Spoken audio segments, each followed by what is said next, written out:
She ran from me. Why would you quit? I must follow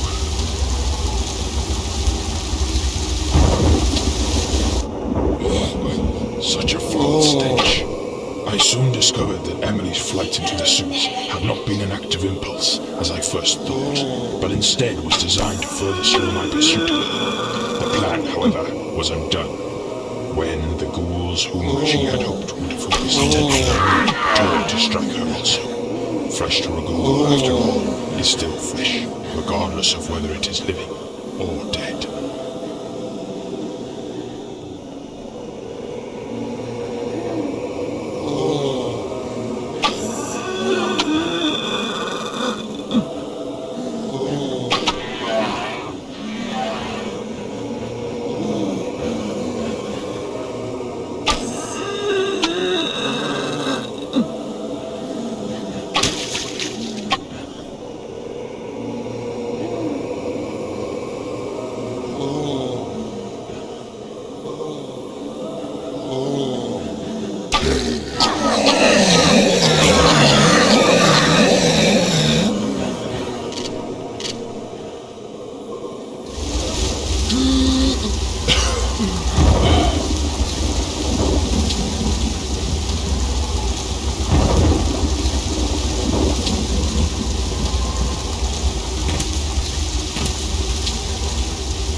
Noticed the adjacent warehouse was stocking the vessel. A crane was being used to load the ship, and if I could find a way out to the reef, it would also serve as my passenger boat. I would have to avoid detection inside the warehouse at all costs. What's on a ship? My hunting operation.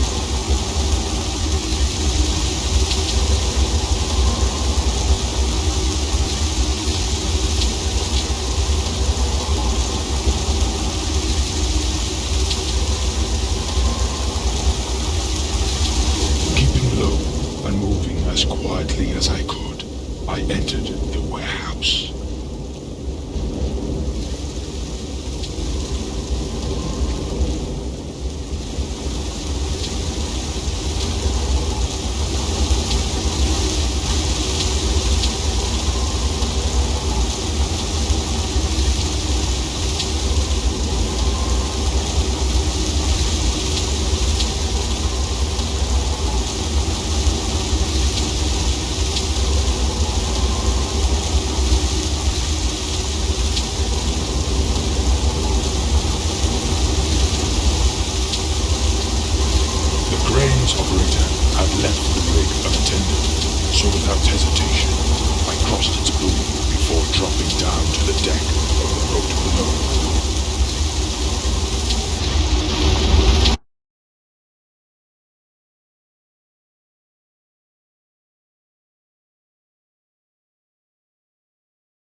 By this point, I was tired of lurking in the shadows, and I decided to reveal my presence to my enemy.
As I made my way through the cemetery, I soon realized that I was wrestling.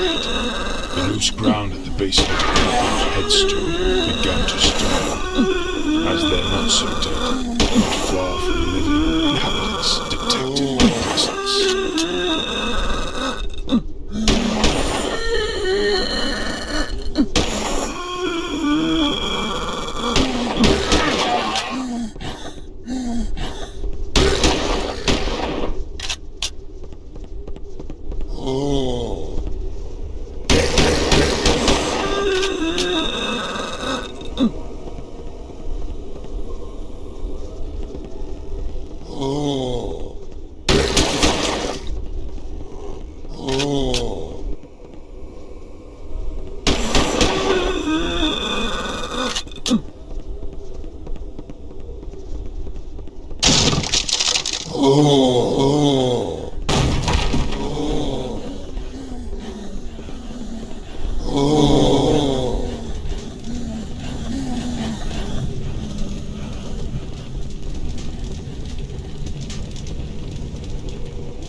Throughout the monastery, I observed the vampires enduring numerous attacks from the ghouls. I found myself wondering what it was that Kainas found so important to have established a permanent base of operations here. Whilst the flesh-eaters were only a mild threat to vampires, their persistent attacks would surely be too much of an irritation to tolerate for any length of time.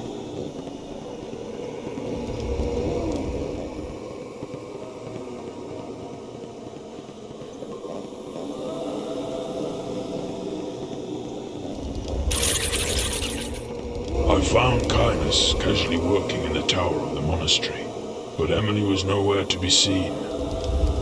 Whatever he was examining was apparently far too consuming for him to take any notice of the highly audible passage through the monastery. That, or he simply didn't care. Either way, once he realized I had made it to his sanctum, it was clear he was going to acknowledge me now.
I was shocked when I discovered that my most hated enemy had it to win.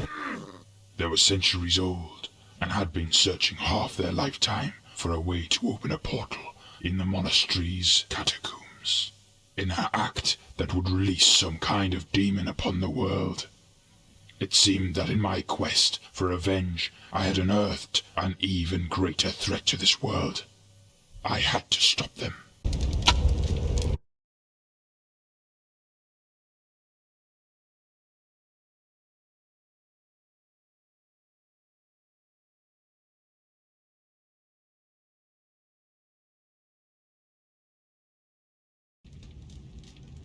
I spent most of the journey unconscious in the hold, and awoke to find myself being held in some sort of asylum. I knew I had to find a way out. Luckily, my guards' incompetence was second only to their evil, and I was able to free myself. They only left me with a lantern, so I could see the remains of the other victims, but it served well enough as a weapon until I was able to find something more effective.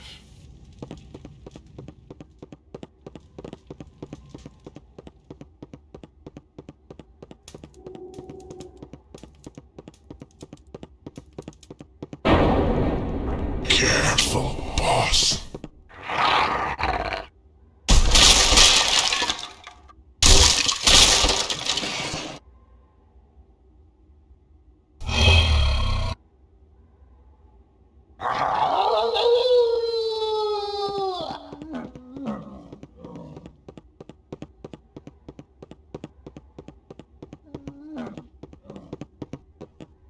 Here I am, boss.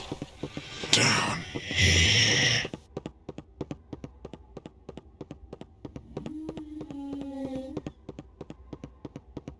You need some silver, boss.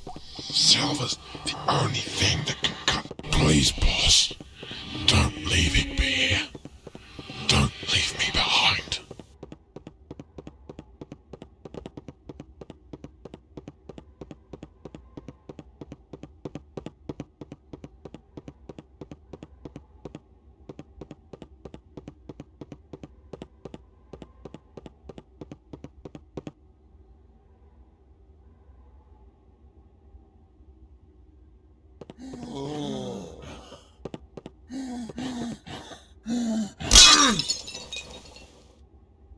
It was the most horrific thing I had ever seen, but as the fire consumed her body, I knew that at last my dear Emily was free.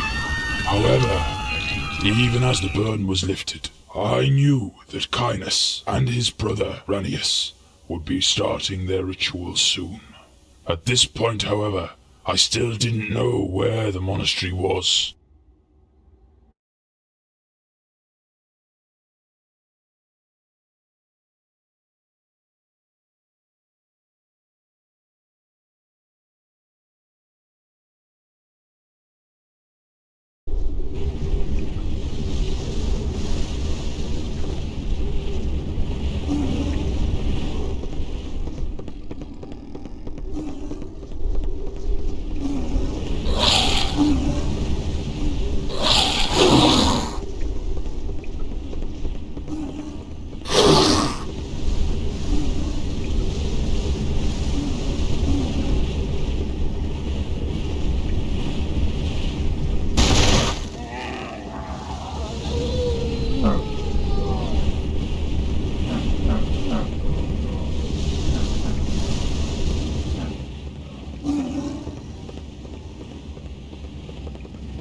Once I had collected the map, I made my way back out of the building station. The monastery was located on a secluded island a few days away, so there could not be any...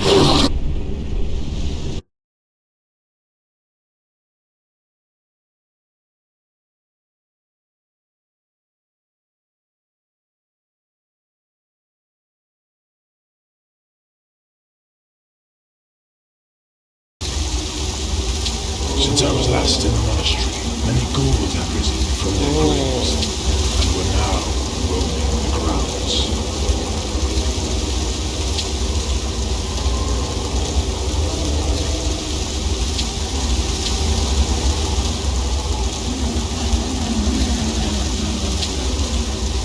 More werewolves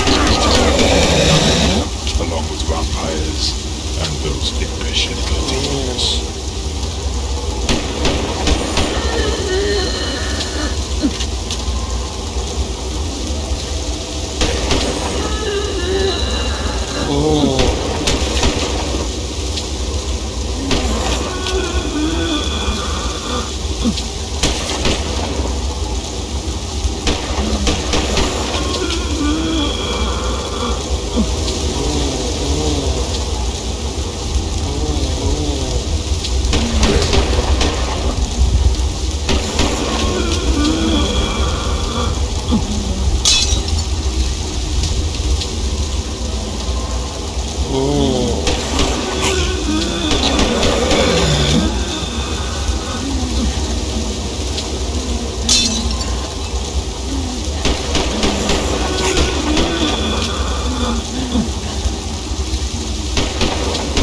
I'd thought about trying to find my life again, returning to an ordinary job and socializing with ordinary people. But all I have known for 9 years is my war against evil. After the horrors I have seen, I cannot simply return to an ordinary living. There is still darkness out there, and there always will be. I may be one man, but I can make a difference. These creatures stole my life from me, so I will return the gesture in kind. I will become a reaper of the damned, and if they should manage to kill me in my crusade, then I can die knowing my family is waiting for me in peace.